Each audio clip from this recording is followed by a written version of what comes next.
The ending of Jojolion broke me. Well, hey there guys, it's your boy McMix, and Jojolion, part 8 of JoJo's Bizarre Adventure, has finally ended after 10 years of serialization and over 100 chapters. The title of the video says it all.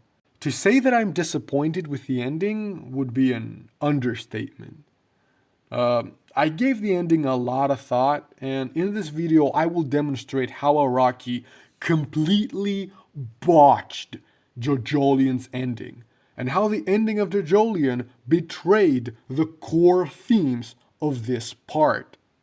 Before I continue, let me say that I am, or at least I was, I guess, a really big fan of JoJo's.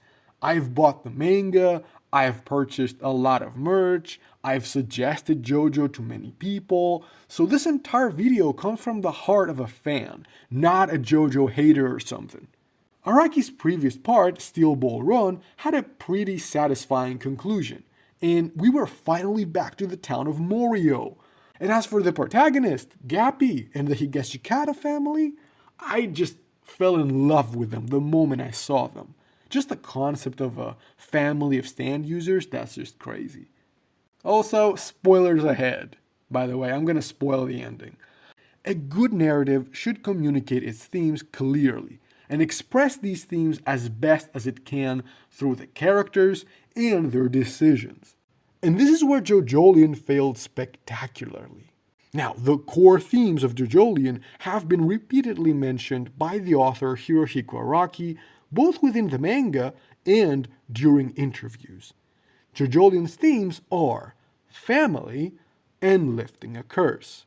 Family, as in the Higashikata family and Josuke or Gappy searching for family, and lifting a curse, aka the rock disease in the story. Number 1, let's begin with the theme of family.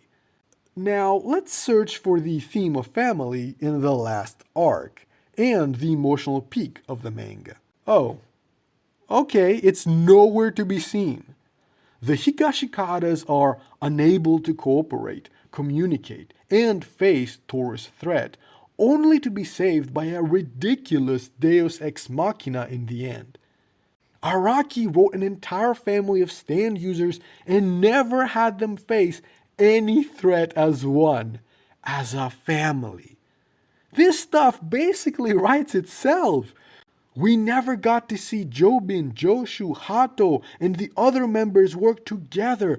Not once. Not even when their own home was under attack. Instead, Daya and Hato are completely omitted in the final arc.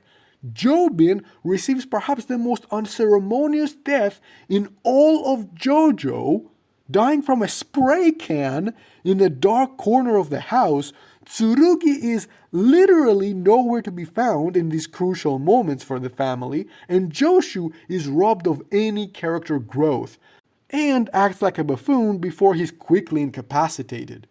The ending of Jojolion, the series that is supposedly about family, completely omits said family from its most important arc. And you might say, well, they were facing a huge threat and Toru had completely crushed them. That is not the point. I don't have an issue with Toru beating them. I have an issue with how they were portrayed. Divided, broken, overconfident, or worse still, completely forgotten. We could have gotten a scene where Jobin, Joshu, and Daya rush to attack Toru as one in an attempt to protect the precious Rokakaka. Or we could have gotten Jobin and Mitsuba defending their precious child with Speed King and Awaking Three Leaves. Characters we begun this journey with are literally treated like third-rate background characters. But we didn't have time, I hear you say. Oh really? We didn't have time to see Speed King, Not King Cole, and Walking Heart one final time, but we did have time to see Obla Di Obla Da and da the rock insects. Get out of here! And you know what's the worst part? Two of the most important members and my favorite characters in the part Jobin and Joshu are robbed of any redemption for their actions. They both come off as spoiled, filthy jerks who did more harm to their family than good. Yeah, great family, Araki! All that Araki had to do was to add a secondary rock human villain for the family to unite against, while Josuke was dealing with Toru. That's it. He could be Toru's assistant or friend or subordinate. That's all he needed to do. When we met the Higashikatas, they were not the most stable or tightly connected family, but there was a feeling that they cared about each other. But after 100 chapters and the final arc, not only did they not strengthen their bonds, but actually they're more apart than ever. Part 2. Lifting of the Curse. The rock disease that plagues the Higashikatas is another core theme that the ending never properly addresses. Sure, the curse is lifted in the end, but that's not the issue. How the curse was lifted is the problem.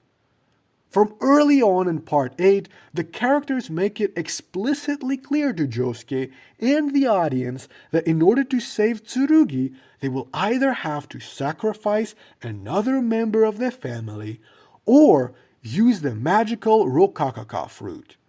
That's it. There are no other options. It's either literally killing a member of the family to save another, or relying on a very rare, miraculous fruit. And how did Araki handle the mystery of the lifting of the curse? Oh, she completely threw hundreds of chapters of exposition out of the window and introduced a third way to lift the curse 3 chapters before the ending. We could just use the sap and the branches of the plant and smash them and turn them into juice. See? Problem solved. Now, this is something that even amateur writers understand. You cannot set up a story around 2 hard options and then finally introduce a third magical option at the last chapter, no less. This is script writing 101.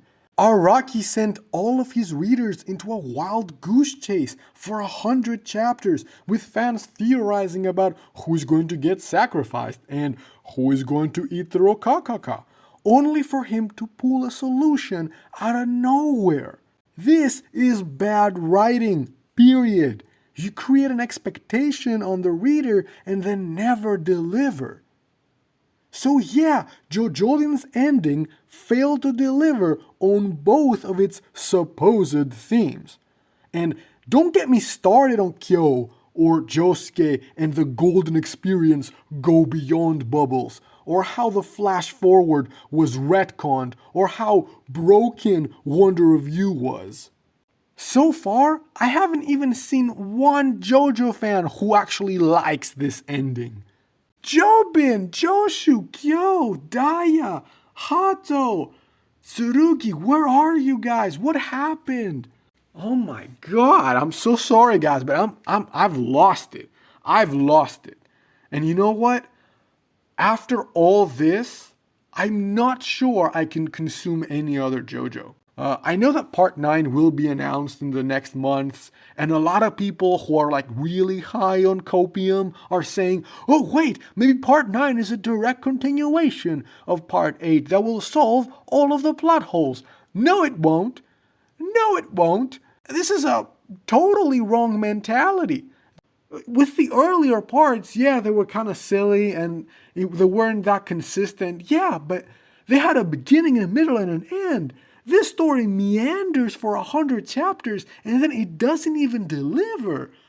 And it becomes clear, especially past the midway point of the manga, that Araki is writing 1 chapter at a time. There is no grand storyline. There is no plan for the narrative. In fact, Toru, the main villain, who is introduced literally 20 chapters before its ending, this guy could have been introduced from the beginning, and it would have been much better. But no, it becomes clear that Araki, he was basically going 1 chapter at a time without any clear plan. And I've been following Jojolion for what, 3, 4 years now. So yeah, it sucks. Write down below.